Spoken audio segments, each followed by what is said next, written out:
The transport ship shuddered as it pierced through the atmosphere of Teff-32, the pale blue and green orb of the colony planet filling the view screen.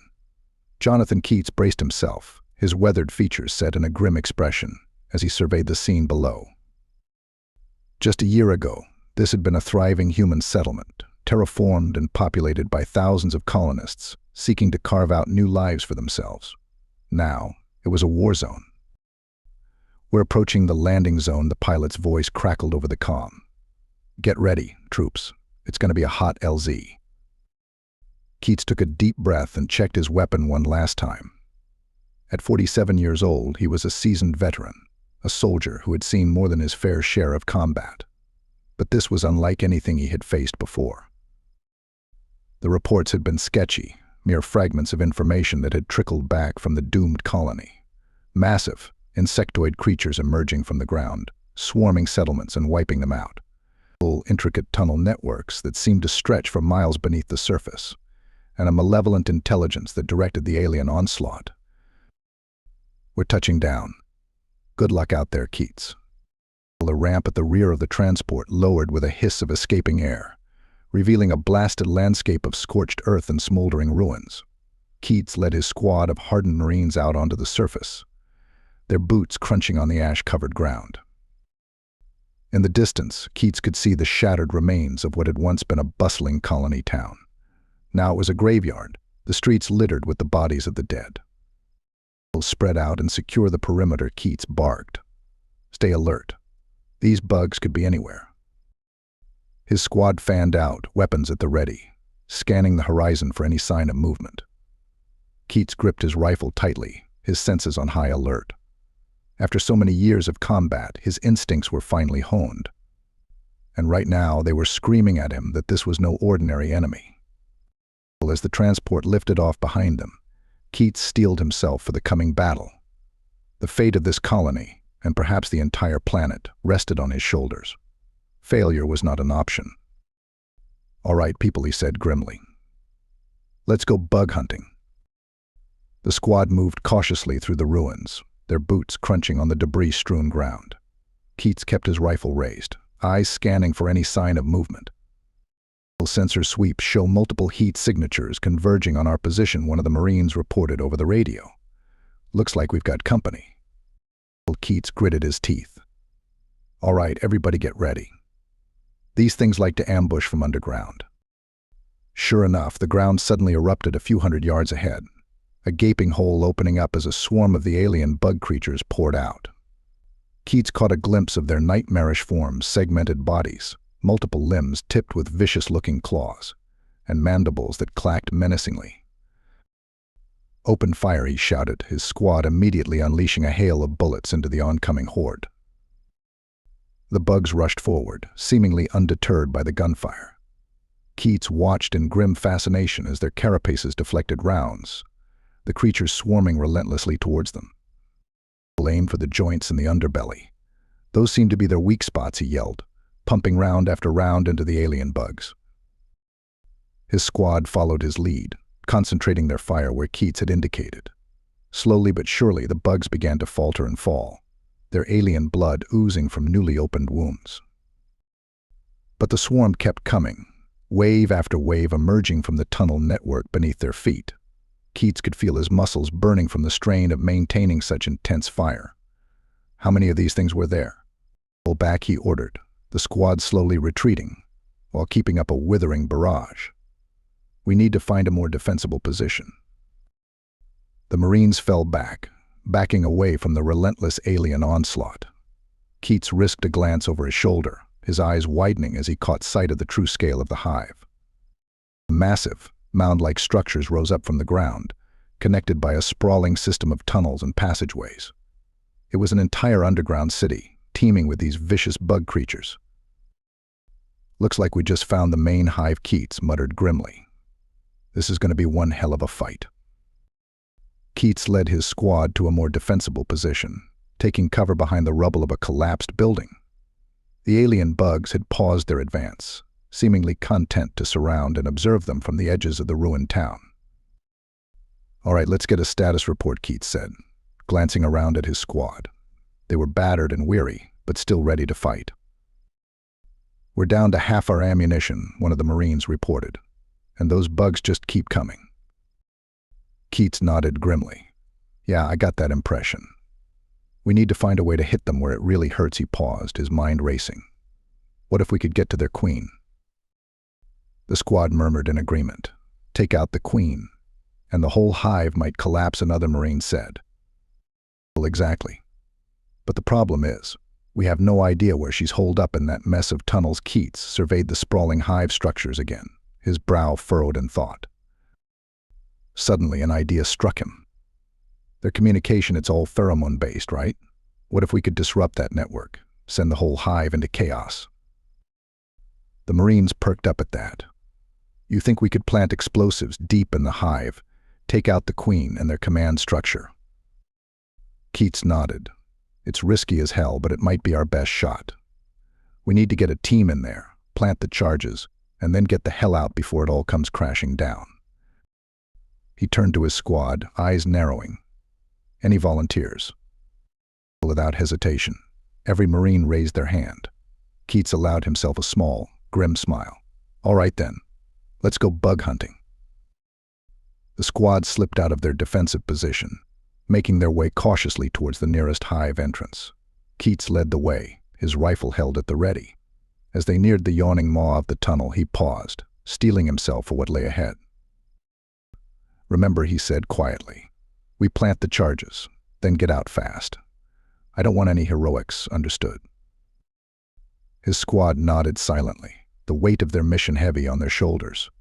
Keats took a deep breath, then plunged into the alien darkness, his team close behind. The tunnel was dark and suffocating, the air thick with the acrid stench of the alien bugs. Keats moved cautiously, his rifle sweeping back and forth as he navigated the winding passages. Behind him, his squad fanned out, their weapons at the ready. The sound of their boots on the hard-packed earth echoed unnervingly in the oppressive silence. "Stay alert," Keats murmured into the radio. "These things could be anywhere." As if in response, a screeching roar suddenly echoed from up ahead, sending a chill down his spine. The squad froze, weapons raised. A swarm of the alien bugs came pouring out of a side tunnel, their mandibles clacking furiously. Keats opened fire, his squad laying down a withering hail of bullets.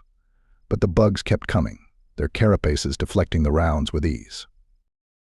"Fall back," Keats yelled, the squad retreating deeper into the tunnel network. They were outnumbered and outmatched, their ammunition starting to run low. Finally, they reached a larger chamber, a high-ceilinged cavern that seemed to serve as some kind of hub. Massive, pulsing structures lined the walls, and Keats realized with a sinking feeling that these must be the communication and control centers for the hive. "Plant the charges," he ordered, his squad quickly setting the explosives at key points around the chamber. As the last of the charges were armed, a deafening roar shook the very walls of the cavern. Keats whirled around, his eyes widening as a monstrous form emerged from the darkness.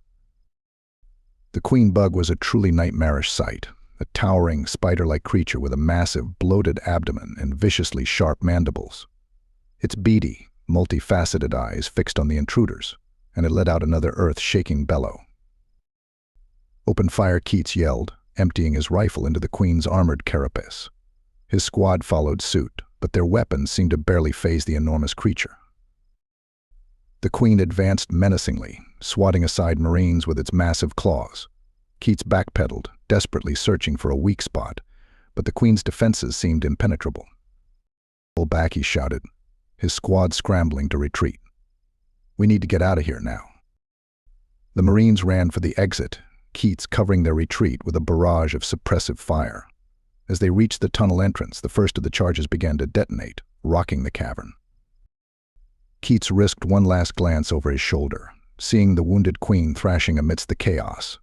But even as the explosions tore through the hive's structures, he knew their mission had only been partially successful. The queen still lived, and the swarm would undoubtedly recover.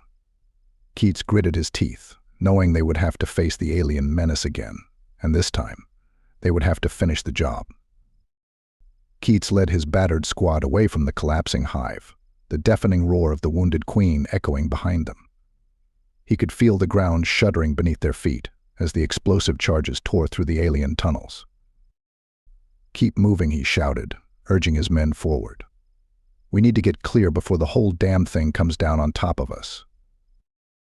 The Marines ran grimly, their boots pounding against the hard-packed earth. Keats risked a glance over his shoulder, watching as plumes of debris and blood erupted from the Hive's entrance.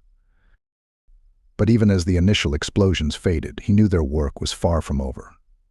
The Queen still lived, and the swarm would undoubtedly recover and regroup. Finally, they emerged from the tunnel network, stumbling out into the pale light of Teff-32's sky. Keats held up a hand, signaling his squad to hold position. "Status report," he barked, quickly assessing his team. They were bloodied and exhausted, but miraculously they had all made it out alive.